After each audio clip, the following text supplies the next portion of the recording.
prajurit pembela Rasulullah, berjuanglah tanpa lelah. Walau harus merangkak dengan matang, takkan mundur. Pulang keras takkan mundur, walau satu langkah. Semua tausiah dari Habib kita, Habib Al-Khalid bin Abdurrahman Al-Kab Al-Atos, maaf Al-Atos, kepadanya dengan segala hormat, waktu dan tempat dipersilahkan.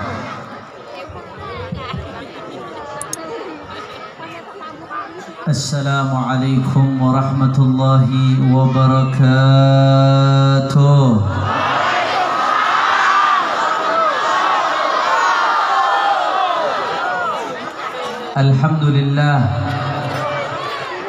Alhamdulillahi Rabbil Alamin, wa bihi nasta'in ala umuri dunya wad din.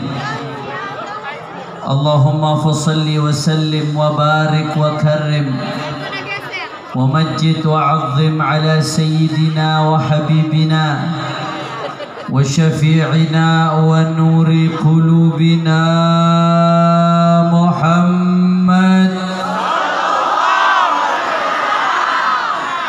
الفاتح لما أغلق والخاتم لما سبق ناصر الحق بالحق والهادي إلى الصراط المستقيم وعلى آله وصحبه حق قدره ومقداره العظيم يا فتاح يا عليم. أما بعد, para alim ulama, para habaib, para asatid, para kiai, para sesepuh, para ajengan, para tokoh masyarakat, wabil khusus al-muhtaram wal mukarram al-habib Haidar al-Habsyi beserta segenap para kiai ajengan, tidak dapat saya sebutkan namanya satu persatu, banyak hadir di sini tanpa mengurangi rasa hormat saya kepada beliau semua.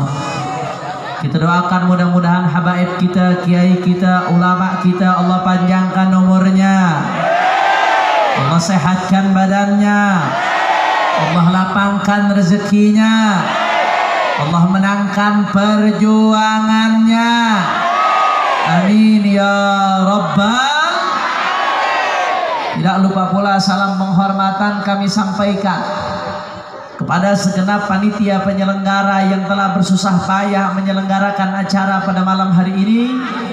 Jazahumullahu khairal jazaa. Mudah-mudahan panitia mendapatkan ganjaran sebesar-besarnya dari Allah Subhanahu wa Ta'ala. Dan salam penghormatan yang paling istimewa saya hadiahkan kepada hadirin hadirat, muslimin muslimat, mukminin mukminat yang hadir pada kesempatan kali ini. Semua angkat tangannya, kita minta sama Allah, mudah-mudahan tidaklah kita keluar dari tempat ini kecuali semua dosa kita diampuni oleh Allah. Yang sakit Allah angkat penyakitnya, Allah sehatkan badannya. Semua yang hadir dilapangkan rezekinya, digobul hajat-hajatnya. Amin ya Rabbal Alamin. Ahibba'il kiram, alhamdulillah, pada malam hari ini sebuah kehormatan bagi saya. Sebetulnya penceramah pada malam hari ini adalah ad-da'i ilallah, al-mujahid fi sabilillah, Al-Habib Tahir bin Abdullah Al-Kaf dari Tegal. Namun beliau ada uzur, ada halangan. Kemarin beliau telepon saya karena beliau orang tua kami, beliau adalah singa aswaja dan beliau adalah guru kami, maka saya sami'na wa ata'na, disuruh oleh beliau untuk hadir. Kalau mau dikatakan menggantikan nggak pantas, karena kalau yang namanya badal harus sepadan, kecuali badal gholab, salah. Tapi imtithalan lil amr, karena patuh dan taat kepada perintah beliau, maka Al-Faqir datang pada malam hari ini untuk berdiri di hadapan Anda semua. Mudah-mudahan kita doakan Habib Tahir bin Abdullah Al-Kaf diberikan kesehatan dan panjang umur dari Allah Subhanahu wa Ta'ala. Amin ya rabbal ahibba'il kiram. Malam hari ini kita sama-sama berkumpul untuk merayakan tahun baru Islam 1442 Hijriyah. Alhamdulillah. Kalau orang-orang kafir begitu semangatnya merayakan tahun baru Masehi 5 hari setelah Natal, meriah, mereka nyalakan kembang api, bikin konser di mana-mana, maka kita umat Islam tidak boleh kalah dalam merayakan tahun baru Islam, saudara. Betul. Alhamdulillah, kalau kita lihat Pak Bu 10-20 tahun lalu di kota-kota malam tahun baru Masehi begitu ramai, begitu semerbak luar biasa. Tapi alhamdulillah, berkat perjuangan para alim ulama, berkat perjuangan para kiai, berkat perjuangan para habaib, sekarang saudara umat Islam tidak lagi merayakan tahun baru Masehi dengan trompetnya, akan tetapi di mana-mana umat Islam rame-rame merayakan tahun baru Islam. Alhamdulillah. Kira-kira kalau begitu bagus atau tidak? Bagus atau tidak? Makanya waman yu'azzim sya'irallah, barang siapa yang mengagungkan syiar-syiar Allah, tahun baru Islam Muharram tidak lain dan tidak bukan merupakan salah satu daripada syiar Allah. Fa innaha min taqwal qulub, takzimnya kita, hormatnya kita, mengagungkannya kita kepada syiar Allah merupakan salah satu bentuk ketakwaan hati kita kepada Allah Subhanahu.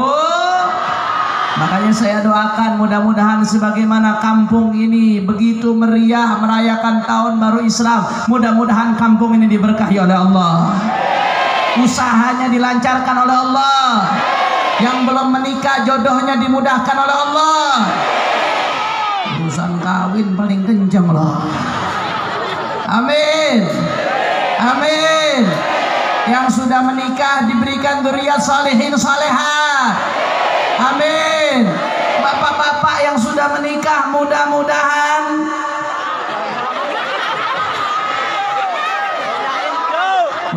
apa Bu? Mudah-mudahan apa? Mudah-mudahan rumah tangganya sakinah mawaddah warahmah. Kampung ini selalu dapat hujan rahmatnya Allah. Amin ya rabbal ahibba'il kiram. Kita merayakan tahun baru Islam, di situ kita harus berpikir, beriktibar bahwasanya yang namanya zaman berputar, Pak Bu. Yang namanya zaman berputar nggak berasa cepat, berpindah dari satu tahun ke tahun lainnya. Kita dulu berasa masih kecil, tahu-tahu tumbuh dewasa, menikah, punya anak, punya cucu, nggak berasa. Zaman terus berputar, nggak pernah berhenti. Yang kita dengar setiap hari nggak lepas. Ada orang lahir, ada orang nikah, ada orang mati. Udah ini aja muternya dunia, nggak jauh-jauh kemana-mana.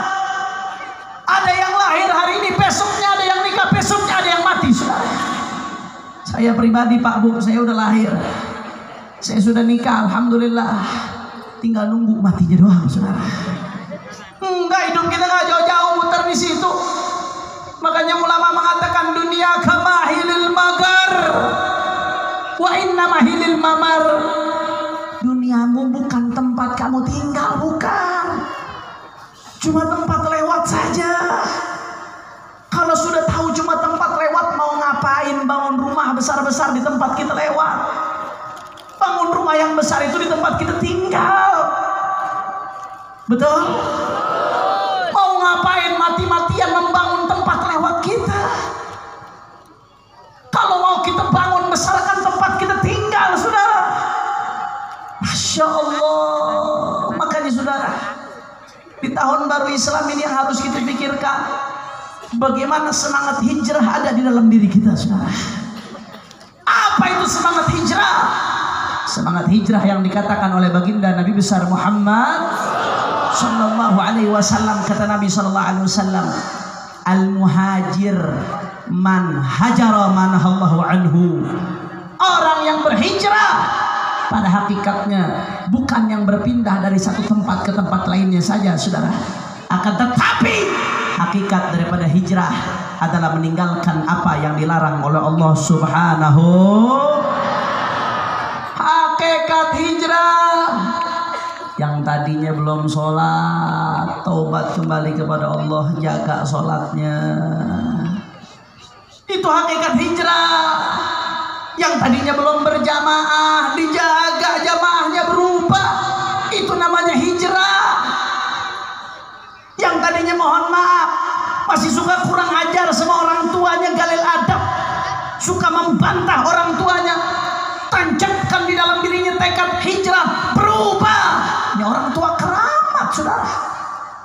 Kebahagiaan kita dunia akhirat tergantung orang tua.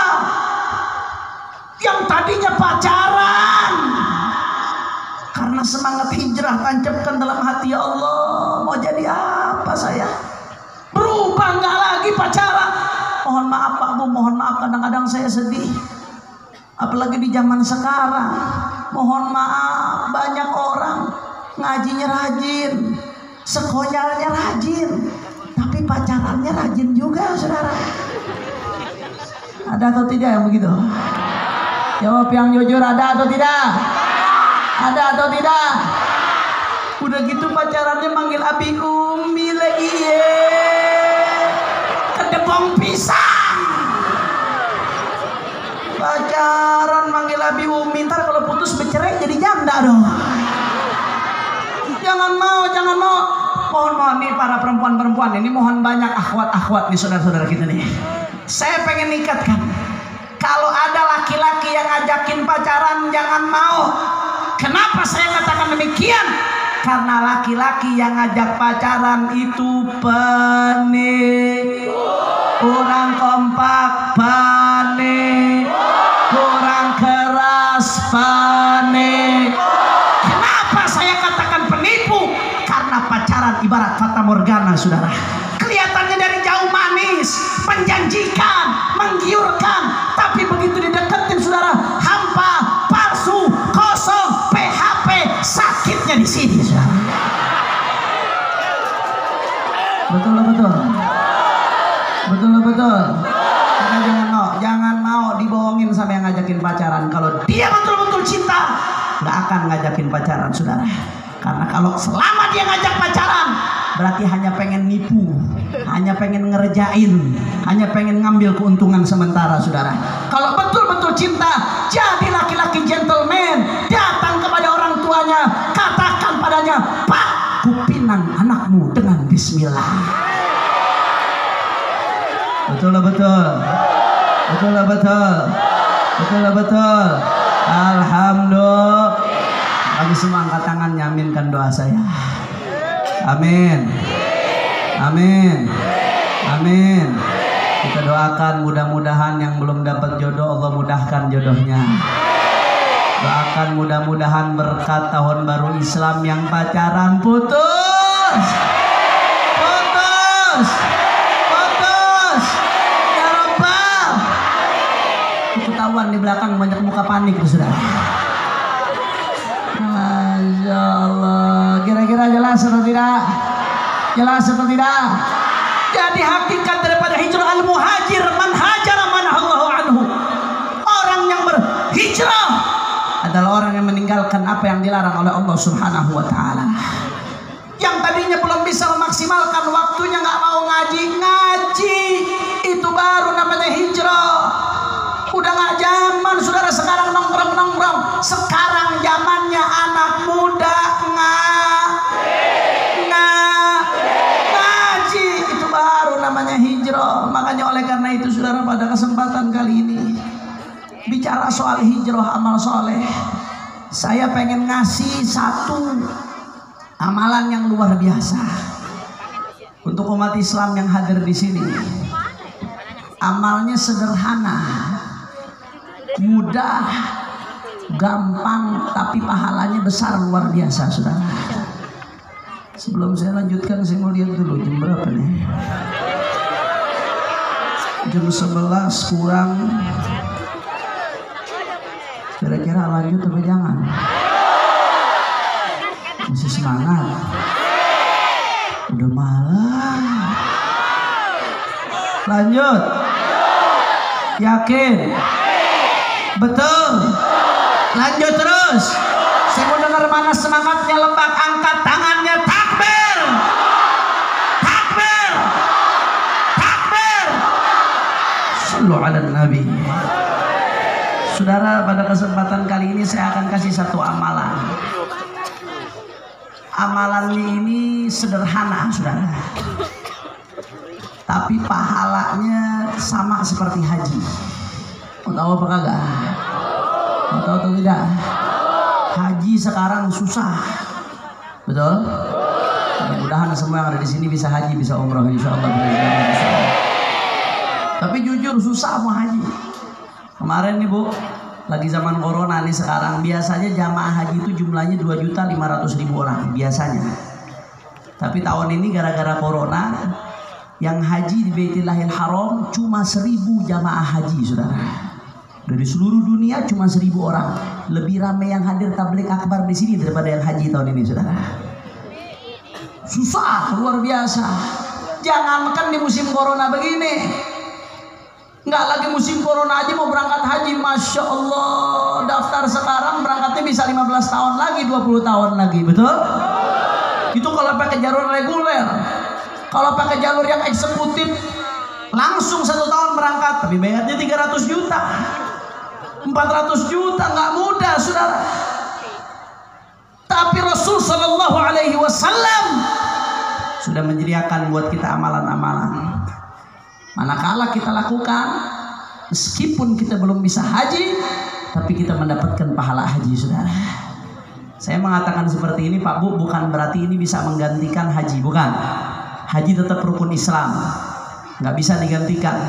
Orang yang mampu manistata'a ilaihi sabila tetap wajib dia untuk haji. Barang siapa yang mampu tapi nggak haji, na'udzubillah min dalik, maka dia mati dalam keadaan Yahudi atau Nasrani, kata Nabi. Na'udzubillah min.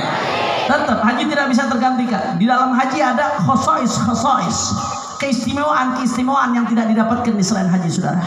Akan tetapi kita yang belum bisa haji ini nggak perlu sedih, Bu, Pak. Kita nggak perlu resah, nggak perlu gelisah. Ternyata Rasulullah Sallallahu Alaihi Wasallam sebagai bentuk rahmatnya buat kita semua, Rasulullah udah nyediain amalan-amalan yang sederhana, gampang, mudah, tapi kalau kita lakukan mendapatkan pahala haji. Alhamdulillah. Apa saja amalannya? Yang pertama, perhatiin baik-baik nih Pak Bu, perhatiin baik-baik. Dalam sebuah hadis yang diriwayatkan oleh Imam Abu Dawud, bahwasanya Rasul Shallallahu Alaihi Wasallam bersabda, kata Nabi Shallallahu Alaihi Wasallam, man kharaja min baitihi mutatahhiran ila salatin maktubatin falahu mithlu ajril hajil muhrim. Amalannya gampang, kita bisa amalkan setiap hari. Apa amalannya, kata Nabi? Yang pertama, man kharaja min baitihi mutatahhiran. Barang siapa yang keluar rumahnya dalam keadaan sudah bersuci, dalam keadaan sudah berwudu, keluarnya kemana? Ila salatin maktubatin, keluarnya untuk sholat berjamaah. Manakala dia lakukan itu, pahalanya nggak tanggung-tanggung, kata Nabi. Falahu mithlu ajril hajil muhrim, maka dia mendapatkan pahala seperti orang yang haji yang ihram. Alhamdulillah. Masya Allah. Gampang nggak amalnya? Jawab yang jujur. Mudah atau tidak? Mudah dibandingkan orang berangkat haji. Mesti bayar visa, mesti nunggu sekian tahun, mesti bayar tiket, bayar hotel. Ya Allah, kata Nabi, gampang. Kalau kamu mau sholat 5 waktu dalam keadaan berjamaah, setiap kau sholat 5 waktu ke masjid, keluar dari rumah dalam keadaan berjamaah, pahala haji. Masya Allah. Jawab lagi sekali lagi yang jujur, gampang atau tidak amalnya? Mudah atau tidak? Sederhana atau tidak? Tapi pahalanya besar atau tidak? Tapi sayangnya kok masih kosong masjid-masjid kita. Betul? Sholat 5 waktunya sepi, padahal pahalanya luar biasa. Jawab yang jujur. Andai kata, ini kampung apa namanya nih? Hah? Tapos Caang. Andai kata disediain 1 pesawat buat orang Tapos Caang, orang Tapos Caang yang mau haji, maka naik ke pesawat tersebut gratis. Kira-kira berebut atau tidak? Berebut atau tidak? Oh, ibu-ibu begitu berebut masuk langsung keluarnya selop digetak, saudara. Tapi jangan berhayal, orang Tapos Caang disediain 1 pesawat, terlalu jauh. Kita berhayal yang jauh, saudara, padahal yang depan mata ada. Kau sholat berjamaah 5 waktu, dapat pahala seperti orang haji, orang ihram, saudara. Luar biasa. Tapi kenapa masjid kita masih sepi? Karena kita belum dapat taufik dari Allah Subhanahu wa Ta'ala. Makanya mulai di malam, saudara, tancapkan dalam hati, ya Allah, kami sudah tahu ya Allah, pahalanya begitu besar ya Allah. Kami nggak mau sia-siakan ya Allah, khususnya yang kaum laki-laki. Kalau yang perempuan lebih afdol sholatnya di rumah. Insya Allah dengan niat itu ibu-ibu udah dapat pahala itu sholat di rumah. Yang penting niatnya ditancapkan. Karena sholat perempuan lebih afdol di rumah, saudara. Kecuali kalau masjid ditemani dengan mahramnya.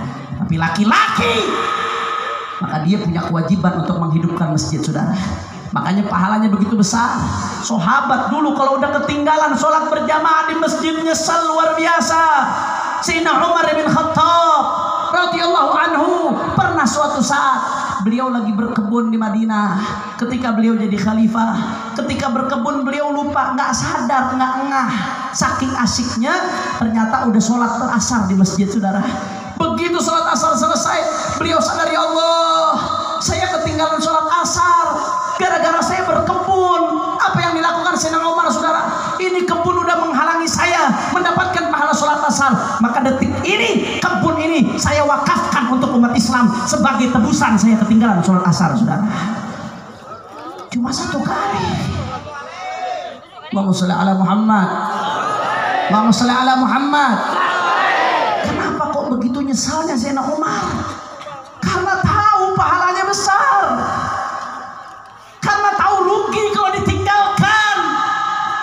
Makanya Nabi Muhammad kasih tahu, kau sholat keluar dari rumah dalam keadaan bersuci menuju masjid, sholat 5 waktu, maka kau mendapatkan seperti pahala orang yang haji, yang ihram. Haji sekaya apapun orangnya hanya bisa haji setahun sekali, saudara.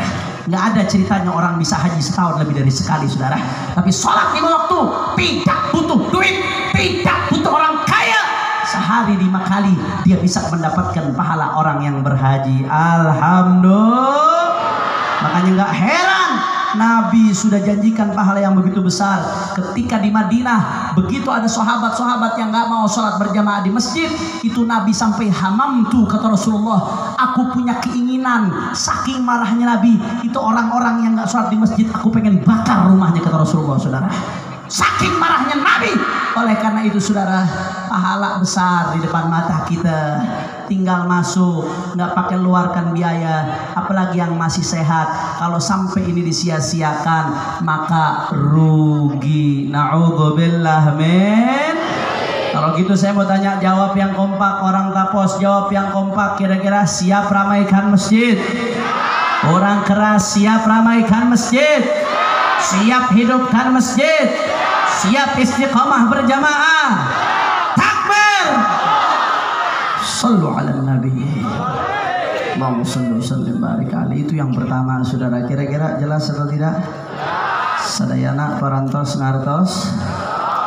Alhamdulillah. Itu yang pertama. Kemudian yang kedua, dalam sebuah hadis yang diriwayatkan oleh Imam Al-Hakim, bahwasanya Nabi SAW bersabda, kata Nabi SAW, man ghada ilal masjid la yuridu illa an yata'allama khairan aw yu'allimahu kana lahu ka ajri hajjin tamman hijjatuh. Kata Rasul sallallahu alaihi wasallam, Pak Bu, perhatiin baik-baik nih, perhatiin baik-baik. Man ghada ilal masjid, lagi-lagi berkaitan dengan masjid. Barang siapa yang pergi ke masjid, la yuridu illa an yata'allama khairan aw yu'allimahu, dia tidak punya tujuan kecuali untuk belajar kebaikan, ngaji. Keluar dari rumah tujuannya ngaji. Ini masjid apa namanya nih? Al-Ikhlas. Ada pengajian mingguan atau tidak? Ada pengajian mingguan, diasuh oleh guru-guru kita. Kata Nabi, barang siapa yang keluar dari rumah tujuannya ke masjid, tidak ada tujuan lain kecuali untuk belajar, au yu'allimahu, atau untuk mengajar bagi para ustadz dan kiai. Apa kata Nabi? Kana lahu ka ajri hajin tamman hijjatuhu, maka dia mendapatkan pahala orang yang haji sempurna hajinya, saudara. Alhamdulillah. Bapak Ibu kalau berangkat jauh-jauh haji belum tentu sempurna dapat pahalanya. Mungkin kadang-kadang ada niat ria karena niat pengen dipanggil haji. Kadang-kadang ada yang hajinya politik, kaya dari awal tapi nggak mau haji. Begitu mau nyalek, nyalon jadi gubernur, jadi bupati, baru haji. Yang begitu ada atau tidak? Ada atau tidak? Banyak yang begitu, saudara. Belum tentu haji kita sempurna. Tapi kata Nabi Sallallahu Alaihi Wasallam, orang siapa yang menuju ke masjid untuk belajar, untuk ngaji, maka dia mendapatkan pahala haji sempurna hajinya, saudara. Jawab yang jujur, pengajian mingguan di Masjid Jami' Al-Ikhlas rame seperti ini atau tidak? Boro-boro. Yang datang yang 50 tahun ke atas. Betul? Betul? Masya Allah. Tabligh akbar bagus, Pak Bu, bagus tabligh akbar. Saya setuju, bagus. Itu siap dihidupkan. Tapi demi Allah, andai kata Anda hadir pengajian mingguan jauh lebih baik lagi, saudara. Kenapa? Karena di tabligh akbar kita dihidupkan ghirah kita, semangat kita. Tapi ghirah tanpa ilmu nggak ada artinya. Ilmu di tabligh akbar nggak bisa disampaikan secara utuh. Kita nggak bisa belajar wudu di tabligh akbar, nggak bisa belajar sholat di tabligh akbar, nggak bisa belajar cara puasa di tabligh akbar. Tidak bisa. Tapi itu semua kita bisa belajar di masjid, saudara. Kita bisa belajar dari pengajian. Makanya, saudara, saya lebih senang kalau anak-anak ini semangat daripada hadir pengajian, saudara. Hadir tabligh akbar saya senang, hidupkan, siarkan. Tapi demi Allah, kalau anak-anak muda ini rajin ngaji setiap minggu bersama para alim ulama, maka saya jauh lebih senang, lebih gembira lagi, saudara. Oleh karena itu kita udah tahu pahalanya luar biasa. Jangan disia-siakan, Pak Bu.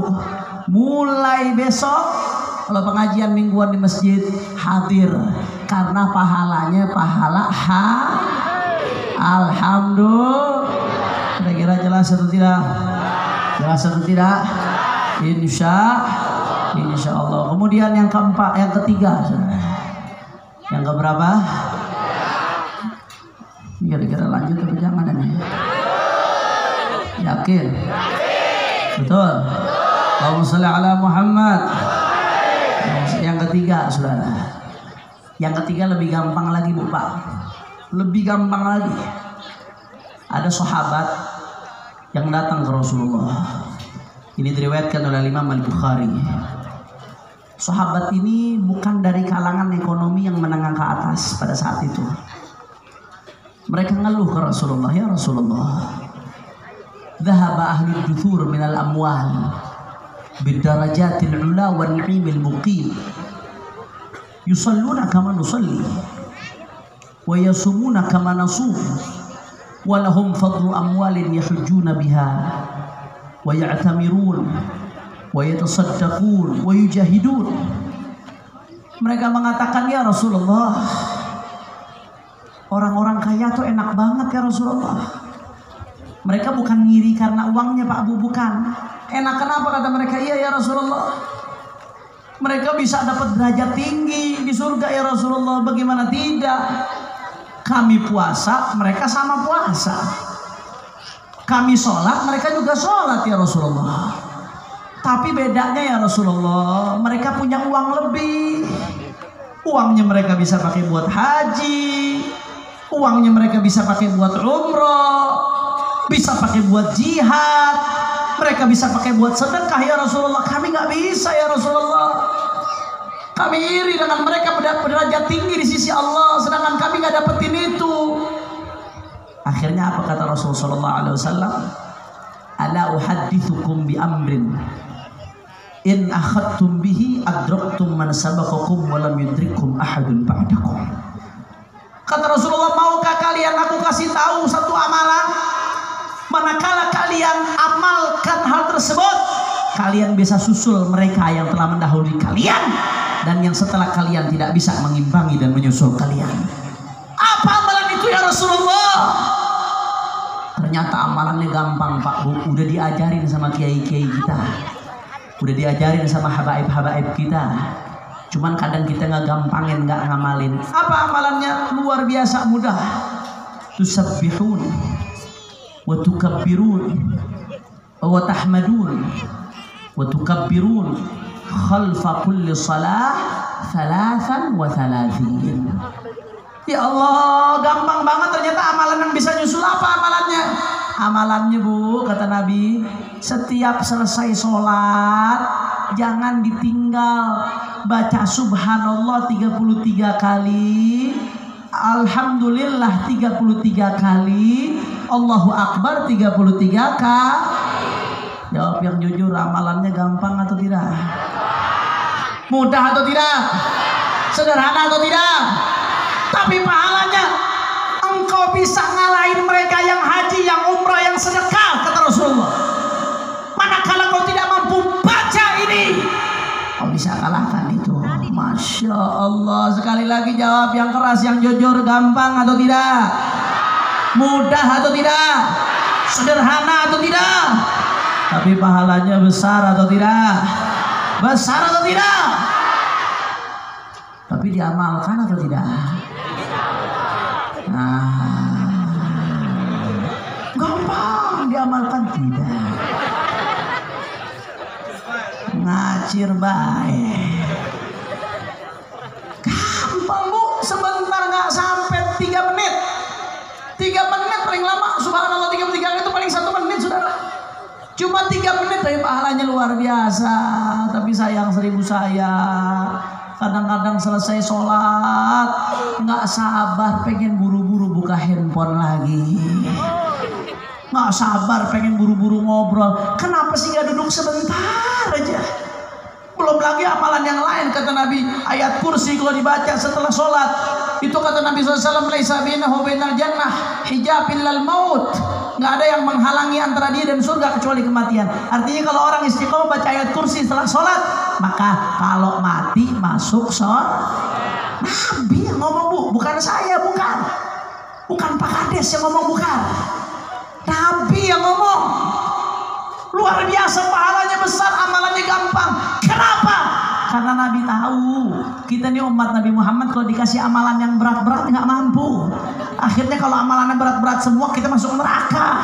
Nabi kasih amalan yang gampang-gampang, yang mudah-mudah. Nih Nabi bagikan tiket masuk surga buat kita saudara. Tapi sayang kita lalai, kita tinggalkan pengen buru-buru selesai. Padahal setelah sholat itu kata ulama waktu mustajab untuk doa. Ibu doa apa kalau selesai sholat diamin, digabul sama Allah, hajat-hajat itu dimudahin semua sama Allah Subhanahu wa Ta'ala. Makanya oleh karena itu saudara, hari ini kita udah tahu ini amalan mudah tapi pahalanya luar biasa. Karenanya saya minta mulai detik ini amalkan. Kalau selesai sholat amalkan.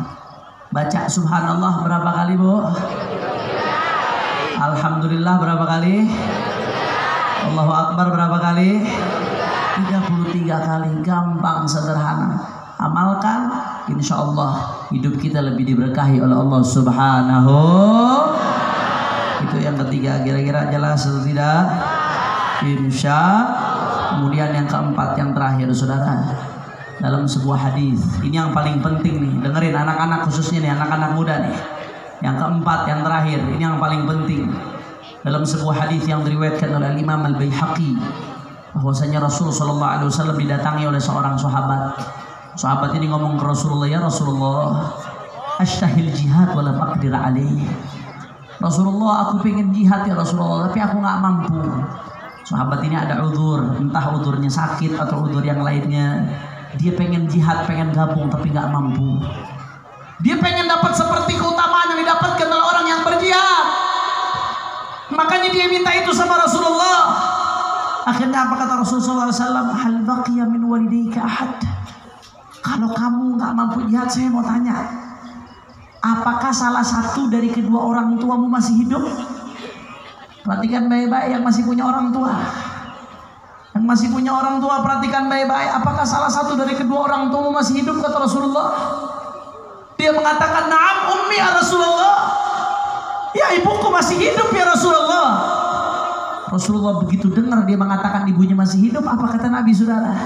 Fas'alillah fi birriha. Fa idza fa'alta dzalik fa anta hajjun wa mu'tamirun wa mujahid. Kata Nabi Muhammad SAW, kalau memang ibumu masih hidup, maka sungguh-sungguhlah cari ridha Allah melalui berbakti kepada orang tuamu, saudara. Kenapa? Kata Nabi Muhammad, fa idza fa'alta dzalik, kalau kau bisa bakti kepada ibumu, kepada ayahmu, kepada orang tuamu, kata Rasulullah, fa anta hajjun wa mu'tamirun wa mujahid. Saudara, di dalam ilmu balaghah dijelaskan jumlah ismiyah itu tufidu thubut. Kalau ada jumlah ismiyah mubtada khabar dalam konteks seperti ini, maka tufidu thubut, itu punya arti thubut. Artinya apa? Tetap, saudara.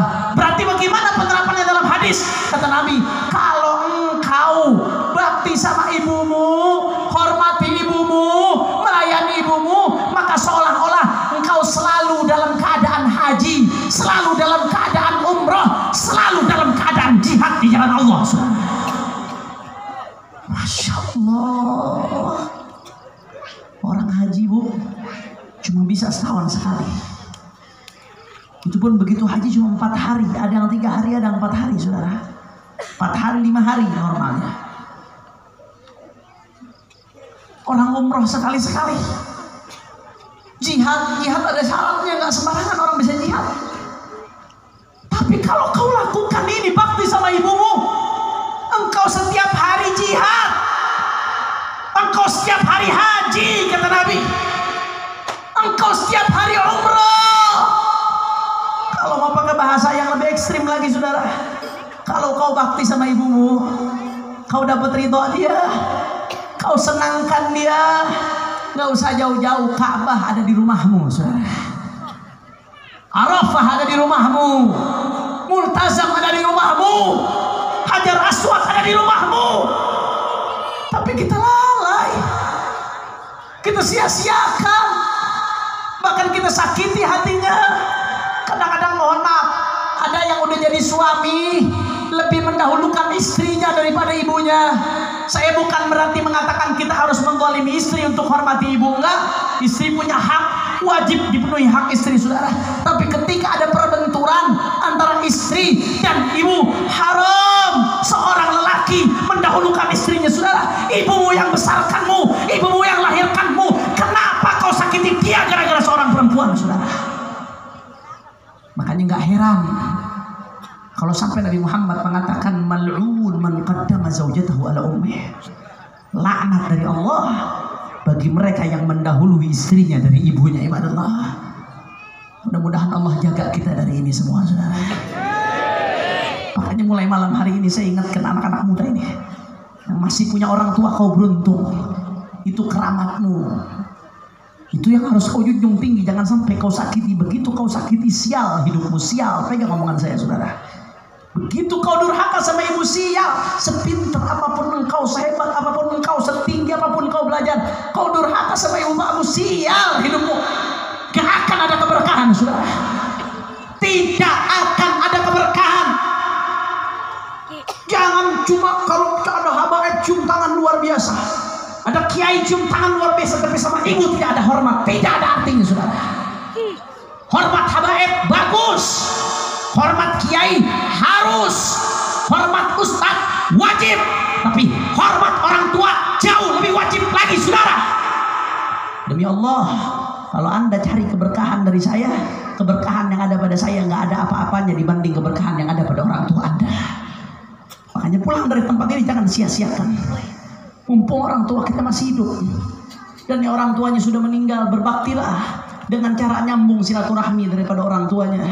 Kirimin Fatihah, kirimin pahala bacaan mereka tunggu dalam kuburnya. Saudara, fa idza fa'alta dzalik fa anta hajjun wa mu'tamirun mujahid.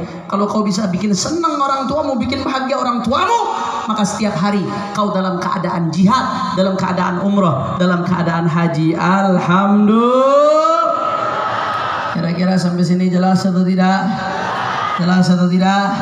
Tadi semuanya total ada berapa amalan? Kurang kompak ada berapa amalan? Yang pertama sholat berjamaah, yang kedua yang ketiga yang keempat berbakti pada orang tua. 4 amalan ini kita amalkan, siap-siap Anda panen pahala di akhirat ibadah Allah. Tapi sekali lagi saya tekankan, bukan berarti ini bisa menggantikan haji ya. Saya nggak bilang ini bisa menggantikan haji. Haji tetap rukun Islam. Kewajibannya tidak akan pernah dihapus sampai yaumil qiyamah. Selama kita mampu, wajib untuk berhaji. Haji tetap punya keistimewaan yang tidak dimiliki di ibadah-ibadah lain. Mudah-mudahan kita semua bisa haji, bisa umrah, bisa ziarah Nabi Muhammad. Akan tetapi, manakala kita belum bisa haji, nih di depan mata kita ada amalan-amalan tanpa biaya, tanpa harus berangkat, tanpa naik pesawat, tanpa visa, tanpa bayar hotel, tanpa capek-capek jalan jauh. Saudara, manakala kita amalkan, maka setiap hari kita bisa mendapatkan pahala haji, insya Allah. Makanya jawab yang kompak, kira-kira siap untuk sholat berjamaah? Orang keras, siap sholat berjamaah? Siap untuk rame-rame ngaji? Siap untuk hidupkan zikir? Siap berbakti pada orang tua? Takbir! Takbir! Sallu ala nabi. Allahumma salli wa sallim barik. Ini yang ingin saya sampaikan, saudara. Ini jam berapa nih? Udah mau 11:30. Ini kalau di Jakarta jam segini bencong baru keluar, saudara. Kalau orang Tapos Lebat kira-kira lanjut atau jangan? Masih semangat? Yakin? Betul? Allahumma sholli ala Muhammad. Allahumma sholli sallim alaihi. Yang terakhir yang ingin saya sampaikan, ada 2 poin lagi, saudara. Yang pertama, kita kemarin baru saja merayakan 17 Agustus, hari kemerdekaan Indonesia. Alhamdulillah. Saudara, kenapa kita merayakan 17 Agustus? Karena jas merah. Kita tidak mau sampai lupakan sejarah. Sejarah wajib untuk kita ingat, untuk memicu daripada cinta kita kepada tanah air, memicu cinta kita kepada Indonesia. Indonesia benderanya merah putih. Bendera merah putih ini nggak sembarangan, Pak Bu, tapi sudah mendapatkan restu daripada para aulia Allah, restu daripada para kekasih Allah, restu daripada para habaib, restu daripada para kiai. Salah seorang ulama besar di Palu yang saat ini namanya dijadikan nama bandara, yaitu Al-Allamah Al-Habib Idrus bin Salim Al-Jufri, wali besar. Beliau di masa hidupnya saat itu, beliau wafat sekitar 54 tahun lalu. Di akhir hayat beliau, dalam keadaan sudah tua, ini di Indonesia Timur, bukan Indonesia Barat, aksesnya susah. Tapi di akhir hayat beliau, di masa hidupnya, beliau sudah berhasil membangun lebih dari 500 madrasah di Indonesia Timur, saudara. Sekarang madrasah beliau Al-Khairat sudah lebih dari 1.500 cabang, ya Allah. Wali besar. Beliau mengatakan dalam syairnya, ketika Indonesia dinyatakan merdeka, Bung Karno membacakan proklamasi. Apa beliau sampaikan syairnya? Kullu ummatin laha ramzu izzin wa ramzu izzin al-hamra wal baydau. Setiap umat memiliki simbol kemuliaan, simbol kebanggaan, setiap bangsa memiliki simbol kemuliaan, dan simbol kemuliaan kita adalah merah dan putih, saudara. Kenapa merah putih? Merah adalah darah, saudara. Putih adalah tulang, karena Indonesia dimerdekakan bukan gratis, saudara. Betul? Indonesia bisa merdeka bukan pemberian Belanda, bukan pemberian Jepang, tapi Indonesia merdeka karena darah para ulama, tulang para ulama yang dipatahkan sampai tetes darah terakhir berjuang untuk kemerdekaan Republik Indonesia. Takbir, takbir, takbir. Makanya jaga Indonesia, jaga NKRI, jangan sampai negeri kita dipecah, saudara. Jangan sampai negeri kita digerogoti oleh asing dan asing. Kita sudah baca proklamasi kemerdekaan memang, tapi sampai sekarang ekonomi kita masih dijajah, saudara. Betul? Mayoritas kekayaan kita bukan milik orang Indonesia, tapi dikuasai oleh asing dan asing. Apa yang tidak ada di Indonesia? Apa yang tidak ada? Kekayaan alam ada, semuanya dari Sabang sampai Merauke. Saya keliling luar biasa, Pak Bu. Tapi orang miskin kok makin banyak, orang susah kok makin banyak. Kenapa ini bisa terjadi? Padahal negeri kita kaya, ini warisan nenek moyang kita, saudara, warisan leluhur. Kenapa kok bisa demikian? Kekayaannya melimpah, tapi yang miskin makin banyak, yang susah makin banyak. Jawab yang jujur, jawab yang jujur. Saat ini di Indonesia yang miskin banyak atau tidak? Yang susah banyak atau tidak? Yang melarat banyak atau tidak? Padahal Indonesia kaya. Kenapa ini bisa terjadi, saudara? Jawabannya satu, Indonesia nggak kekurangan orang pintar, tapi Indonesia kekurangan orang jujur, saudara. Betul? Mau sebanyak apapun harta negara, kekayaan bangsa, tapi kalau malingnya dibiarkan, maka negeri ini tidak akan pernah makmur, saudara. Betul? Kenapa kok bisa itu maling-maling bebas? Seenaknya ngerampok duit rakyat, baik ngerampok dengan cara yang legal atau yang ilegal. Karena rampok ada juga yang dengan cara legal, saudara. Ada, jangan cara halus tuh ada. Kenapa kok bisa terjadi? Salah satu jawabannya karena ulamanya banyak yang diem, karena ulamanya banyak yang bungkam, karena banyak yang takut menyuarakan kebenaran, karena banyak yang takut bela kezaliman. Padahal Nabi sudah katakan, kata Nabi sallallahu alaihi wasallam, Rasulullah yang mengatakan, bukan saya. Kata Rasulullah, satakunu ba'di umara yaghlimun wa yakdzibun, faman saddaqahum bikadzibihim wa anahum ala dhulmihim falaysa minni wa lastu minhu wa lam yarid alayya al-haud, wa man lam yusaddiqhum bikadzibihim wa lam yu'inhum ala dhulmihim fahuwa minni wa ana minhu wa huwa waridun alayya al-haud. Kata Rasulullah, hati-hati kalian, kata Nabi Muhammad, hati-hati, nanti setelah aku, kata Rasulullah, akan datang satu zaman banyak pejabatnya, pemimpinnya yakdzibun, yang tukang bohong. Banyak atau tidak? Berarti yang Rasulullah sampaikan benar atau tidak? Betul atau tidak?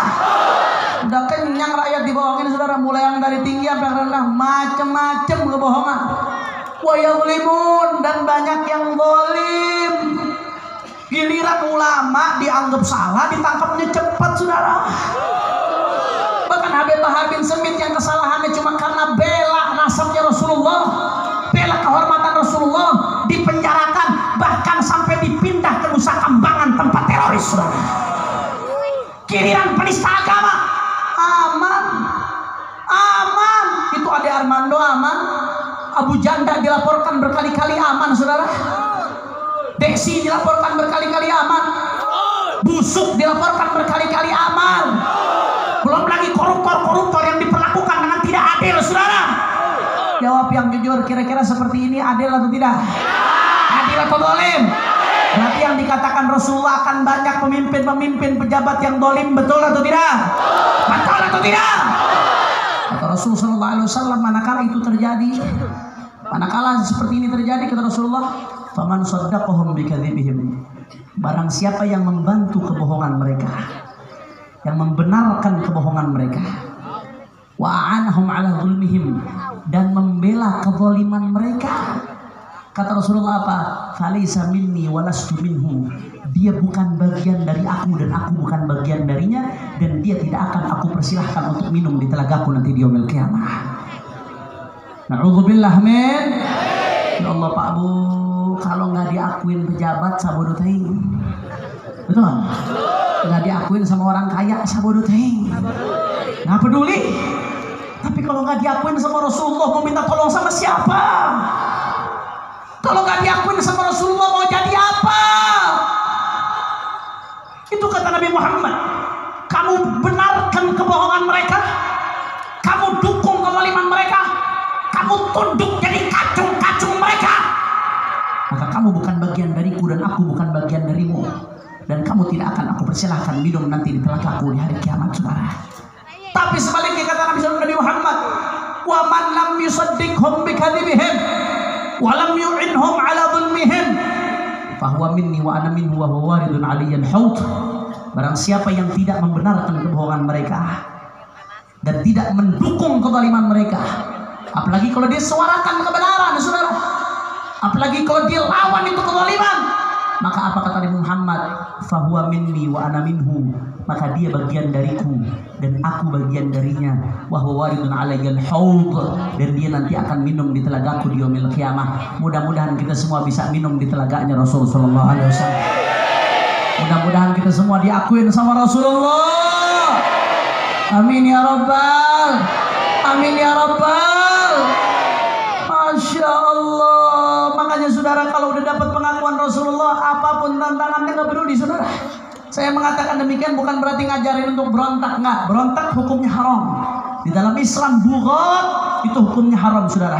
Akan tetapi bukan berarti kita nggak boleh berontak lantas kita diam terhadap kemunkaran. Berontak memang haram, tapi amar ma'ruf nahi munkar, menyampaikan kebenaran hukumnya wajib, saudara. Oleh karena itu, kalau udah dapat pengakuan dari Rasulullah, nggak peduli dengan siapapun, saudara. Nggak peduli dengan siapapun. Kalau udah dapat pengakuan dari Rasulullah, nggak peduli mau dicaci, mau dimaki, mau dihina, mau difitnah, mau dipenjara, apapun yang terjadi, kita tidak akan pernah mundur untuk bela Islam sampai tetes darah yang terakhir, saudara. Allahu Akbar, Allahu Akbar, Allahu Akbar. Maka saya mau tanya jawab yang kompak, Lebak siap jaga NKRI, siap jaga Indonesia, siap bela Islam, siap bela Allah, siap bela Nabi, siap bela habaib, siap bela ulama. Nanti ditangkap sabodo teuing, sabodo teuing, nanti dipenjara, nanti diusir, nanti ditonjok, nanti dibunuh. Sabodo teuing, maju terus, yakin, betul. Semua Lebak angkat tangannya, Allahu Akbar, Allahu Akbar, Allahu Akbar. Sallu ala Nabi. Makanya terakhir sebagai penutup, saya mau ajak semua yang ada di sini sama-sama kita baca sholawat badar, saudara. Dulu sholawat badar dipopulerkan oleh para habaib kita ketika PKI sedang rame-ramenya di Indonesia, saudara. Sholawat badar dipopulerkan salah satunya untuk ngimbangin genjer-genjer, saudara. Itu dipopulerkan di mana-mana dengan harapan umat Islam mendapatkan semua tetap duduk kecuali laskar nanti yang akan bertugas. Semua tetap duduk, tidak ada yang berdiri. Sholawat badar dikumandangkan oleh para habaib, para alim ulama kita, tujuannya untuk